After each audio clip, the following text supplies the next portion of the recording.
are now in the Black Box with Spider Loke, Most Easty, a.k.a.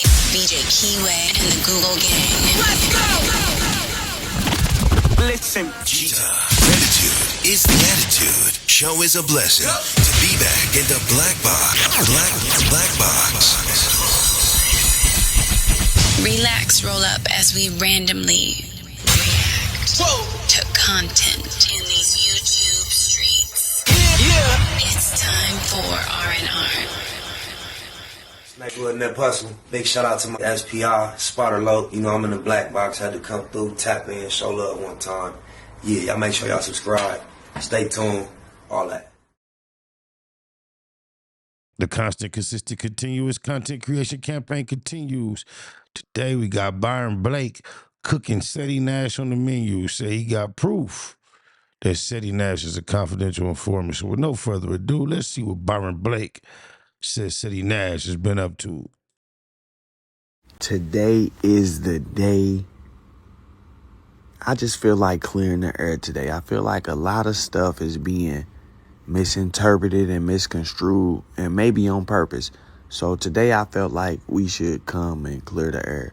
The reason Ceddy Nash is on your screen right now is because I'm going to be showing y'all the actual FOIA request that was done to get Ceddy's paperwork, and I want y'all to see the response that was sent back by the Sacramento Police Department with regard to Ceddy actually making a statement to them in this situation where his brother and a few of his brother's friends were arrested for allegedly shooting at Ceddy. Now, Ceddy has been under a lot of scrutiny lately because he presents himself as this big-time gangbanger Crip, yet several different instances have popped up where Ceddy was talking to the police. The first instance is the news clip where there was actually a murder, and the news reporter walks up and, interviews people on the scene like news reporters do. Now, I'm not going to say that every time a murder happens, people clear the scene, but I will say that nobody is voluntarily walking up to the news reporter and giving a statement. They may say, yeah, I was around, I don't know what was going on, but to actually go up and say, yeah, I heard some guys arguing, and then I heard somebody say he's not a part of this, and then I heard boom, boom, boom. And if he was not telling the truth, we would have plenty more footage of these type of instances, because there's crimes happening on every corner all day, every day. And there's cameras, there's news reporters pull up. Where are all the gangbangers popping it on camera about what happened, what took place? That's treacherous. Like that's next level snitching. And if you have any doubts about that, let me show you. We also spoke with some witnesses about what they heard. They said they heard an argument just before the shooting. When you heard the argument, was it a long argument? Was it just short? Did it seem like they knew each other? It was static. And his friend was like, he not even a part of this. He not a part of this S. And then boom, boom, boom. Boom, boom, boom. What the hell? My God, no way. Not boom, boom, boom. Oh, thin chin, Mac tonight face over there. Now, we have the proof that Ceddy called the police. We have the police report that shows his brother was booked. We have the police report that shows that the person who made the complaint and request for assistance is listed as Ceddy Nash, Cedric Adams, 24 years old. They give us a time frame for when this incident happened. And if you have watched my videos in the previous video, I broke down this time frame, which explains why there was so much time between the time of the incident and the time that these guys were booked into the jail, because they had to go through a holding process. Ceddy has maintained that he did not talk to the police at all. He keeps saying, if anybody can show me any proof that I talked to the police, I'll get him $10,000. What Ceddy is playing on is the fact that California FOIA laws allow for them to release the information regarding the report, but it won't go into specifics regarding who made statements or give you copies of those statements, because they are trying to protect the witnesses and the victims of these crimes. Ceddy knows this, so he's playing on it. But once again, this goes back to respect for the audience, just like 1090 Jake. Ceddy has built a career off of going through people's files and digging up paperwork. It's his thing. If you look at his channel, nearly every video has some type of paperwork in it. And he takes credit for being the guy who started this whole paperwork thing. Let's see if he's a snitch thing. He takes credit for being the guy. So at what point do you feel like you owe your audience some truth? Why is it that you feel like we have to go dig for information that we can't get when you could go get the information and prove it to us? And this is another situation. That's a great point. By 1 point for Byron Blake, if it ain't 10. Similar to 1090 Jake, where you can see that these guys are doing this because they want to prove themselves. It's obvious that they feel like they have a point to prove. When I saw Ceddy riding in that car with YSL Woody, or Woody, however you say his name, when I saw Ceddy riding in that car and he was neighborhood, he looked so forced. It looked like he really feels like he has something to prove, and he thought that he was proving it in that instance. I'm going to play y'all another clip from Ceddy so you can see what I mean when I say he comes off like he has something to prove. Man, where we at with it, man? You in the section, nigga. You my shit, nigga. All you been in that bitch ass nigga. Y'all keep saying all this weird ass shit. But keep my name out your fucking mouth, nigga, cause y'all can't do this shit, bitch. We the Lamborghini, nigga. Always outside, bitch ass nigga. Them niggas don't stop playing with you, nigga. Real shit, real talk, nigga. I'm not no internet nigga. Not at all. I just play a nice guy. We ain't going back and forth with y'all niggas. Pull up and die. Clearly, Ceddy has something to prove. As you can see, he was overly excited. But I don't know what he felt like he was accomplishing. You are in a neighborhood that's not yours, riding around with a documented witness. Nobody's going to do anything to you, bro. And you saying people can't do that? I'm sure the real guys don't want to do that, but it shows you how bad Ceddy really wants to be accepted, because he feels like he has accomplished something simply because he can go and hang out in a specific neighborhood with YSL Woody. The only people who are celebrating being able to hang out in the hood are people who thought that they would never be able to hang out in the hood. People who have never hung out in the hood. If you've done it before, then you won't say, hey, yeah, look, y'all can't do this. I'm doing something big. Facts on my mama. That's such a degenerate mind state. What the Like, bro, y'all not out there counting $1 million or, doing anything but riding around and being seen in a specific area. But like I said, that shows you how bad Ceddy is trying to be accepted, and how happy being accepted in certain areas makes him, because he's never had the opportunity to live his life like that. And this is what people mean when they say that guys are exploiting the gang culture, because he's using the fact that he's quote unquote accepted in the gang culture as a stamp. And he's using that to further his brand. Like, yeah, Ceddy's authentic, he's real, so we should watch him more. It's the same thing that 1090 Jake did with the Bloods. And I believe that eventually we will see the same results. At some point, Ceddy Nash is going to try to separate himself from that, because why not? If all you have are little photo ops like that to actually hold on to, that's your whole experience and existence. And the whole other portion of your life has been positive and so much success Why not pull a 1090? You didn't did it. You didn't hit your lick.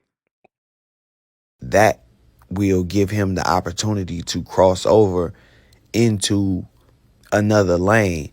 I also feel like there's no real pressure coming to Ceddy Nash regarding his statement and this situation with him telling on his brother, because he keeps weaseling out of it by saying, where's the paperwork showing I said my brother's name?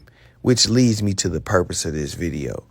As you can see here, a request was made for the video footage of police interview of Cedric Adams in regards to police report 14021-617.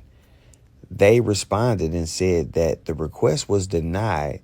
The records you requested are exempt from disclosure pursuant to the following exemptions. Basically telling me that the request was denied because they are not allowed to release the paperwork. Now let's look at why they said that. According to them, this request was denied because of the following exemption. Records in which the public interest in maintaining confidentiality outweighs the public interest in disclosing. Wow. Got him. Oh, my mama got him. In other words, whatever reason the public may be interested in this paperwork, that reason does not outweigh the reason that the police department feels that the paperwork should remain confidential. Sounds like a confidential informant to me. I'm going to be real. It sounds to me like Ceddy is a confidential informant. Oh, my mama. If they were to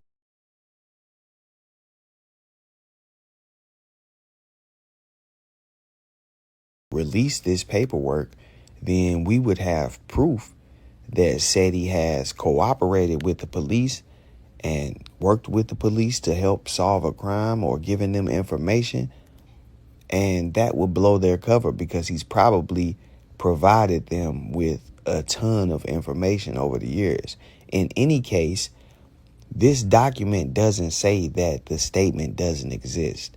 Usually if you request something and it doesn't exist, they'll say, hey, this doesn't exist. In this case, they are saying it exists, but it is exempt. So Ceddy keeps saying that he never made a statement. That's not true. You made a statement. They have a copy of the record. Now, why is it that you feel like you, like 1090 Jake, are able to go and pull everybody's paperwork and dig through everybody's files, yet nobody can do it to you, or nobody has the right to question you? We want to see your paperwork. And this, to be honest, is the equivalent of sealed paperwork. If you made a statement and the police are saying, yeah, he made a statement, but we can't show it to nobody, that's like sealed paperwork. And you refusing to go and get that statement and show us what was actually said and prove that you didn't tell on anybody, that's the same as admitting to telling on people. So for everybody who keeps vouching for Ceddy and keeps trying to say I'm just hating and he didn't talk to the police, here's the proof right here that he didn't just call and make a report or ride around in a car with them and leave it at that. But that's boo-boo within itself. Had he just left it at that. They don't do no shit like that. Oh, my mama. I done been in the back of the police car when they come and shine them lights in my face and get that positive identification. You ain't supposed to be on the opposite side of that operation. Oh, my mama. Actually made a statement regarding this incident to the police, and he's refusing to produce it. I don't know where that flies at, but for some reason it's flying here on YouTube. It's flying in whatever circles that Ceddy is traveling in. But I felt like this needed to be given more attention. This situation needed to be brought to light so that Ceddy could stop trying to manipulate the masses. Stop trying to say, hey, if anybody can go get paperwork showing that I talked to the police and said names, when you know that we can't get it, but you can. So I think people need to, be aware of what's going on around them. Now, I'm not saying you should go to Ceddy's comments and spam his comment section and say, hey, you need to go get your paperwork. Go get that statement. We know it exists. Why not, Blake? I like the way he say that. Yeah, I wouldn't suggest y'all do that either. That would not be a totally awesome, great idea. Please do not engage in such activity. Don't do that at all. I ain't saying you should do that, but I am saying that if you wanted to have this information, if you felt like you didn't want to watch any more Ceddy Nash videos where he is breaking down other people's paperwork until he actually go gets his own and breaks that down, it's well within your right to ask him to do so. With that said, I'm going to wrap this one up, man. Make sure you leave me a like, a comment, subscribe to the channel, all that YouTube stuff. It's your boy, Byron Blake. I'm out.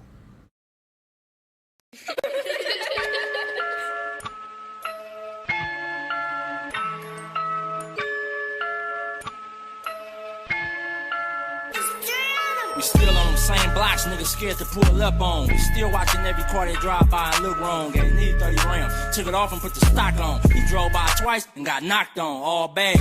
Fuck with us, it's all sad. You better off riding through enemy hood with no tents or run out of gas. You wanna pass, you better draw a couple names out. 9 times out of 10, them questions we ain't giving out, it's on sight. And we ain't shooting, it's a fist fight. Box a nigga head off like Iron Mike, boot bop. With BG and a Mustang, I let the top drop. 2 pipes out the ass, figure 8 and hit the gas.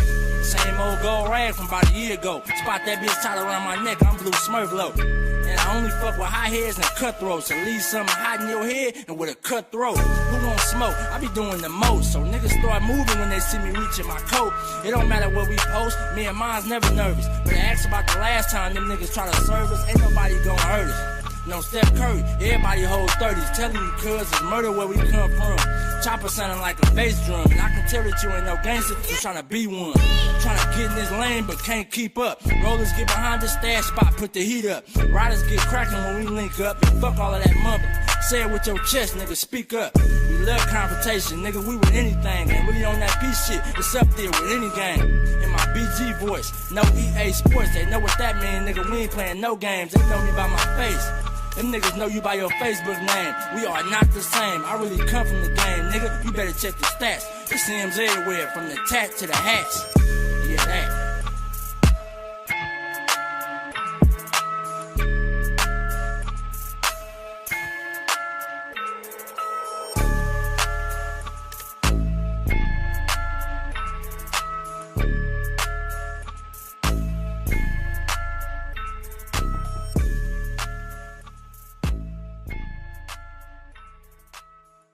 Nigga in that hustle. Big shout out to my nigga SPI, Spotter Low. You know I'm in the black box, had to come through, tap in, show love one time.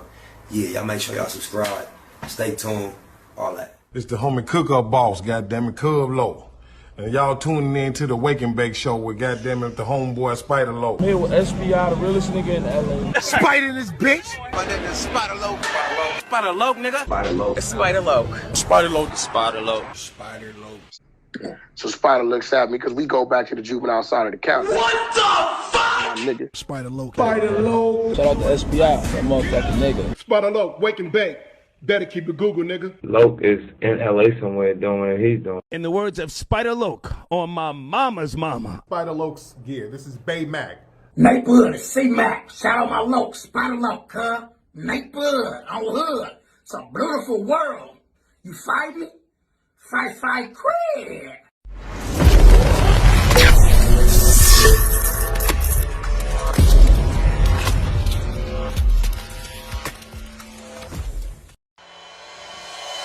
Point blank, do no subliminal dissing. When I listen, I can tell you never been on no mission. Sticking to the script, don't care if I offend you. Neighborhood crib, the marathon I overlook my competition, never seeing them. I done trained my mind that I'm going. You could tell by how I walk, talk, I'm a boss. A east side millionaire, homie, what you thought? My life is a movie. They can't get close to me. They mad cause they can't be. I'm everything that they wanna be, yeah. You are now in the Black Box. Whoa. With Spider Loke, Most Easty, aka BJ Keyway, and the Google Gang. Let's go!